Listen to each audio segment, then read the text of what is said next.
Hello, Renfro's folks. I came down to my granddaughter's house to see if I could teach them something, and they've gone to the grocery store with their daddy.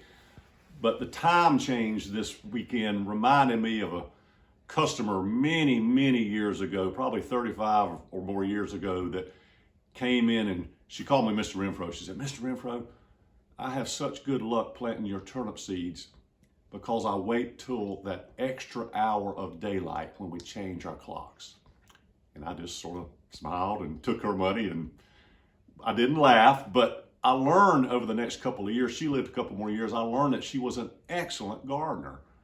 And I knew that she didn't, of course, nobody had the internet then, and she didn't have any gardening books. She just had decades of knowledge from gardening, and she had an almanac.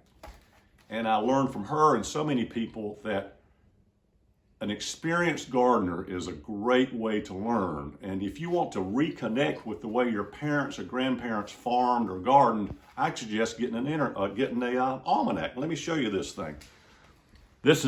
We sell a lot of these. This is printed in Winston-Salem, the Bloom's Almanac. That's as local as you can get. And it says it's since 1828. They've been going on a long time.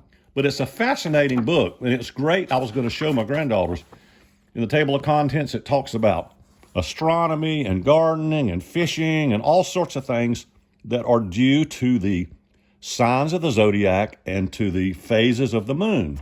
Now, it stands to reason if the moon can control the tides and can control the gestation period of animals and can control the bulbs coming out of the ground, that there's something to it.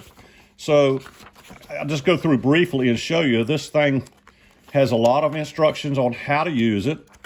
It talks about the various signs, talks about the characters and whether it's a waxing or a waning moon, and gives you lots of information on just basic gardening tips.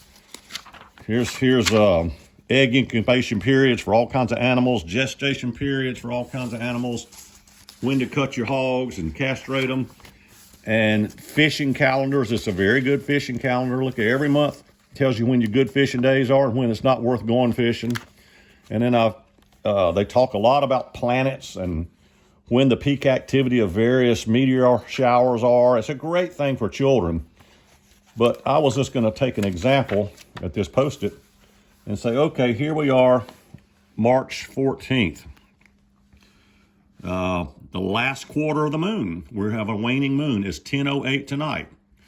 And it tells you that in the middle latitudes, the sunrise this morning was at 7:13. And it gives you signs and tells you what to plant. And then over here on this, each page is like this. This is the best day to, let's see, on the 14th, it's a good day to harvest.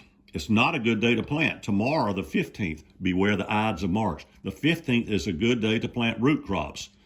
It's fascinating to look through these things, and really, really good information. And again, it connects you with the earth. It connects you with what your parents and grandparents did.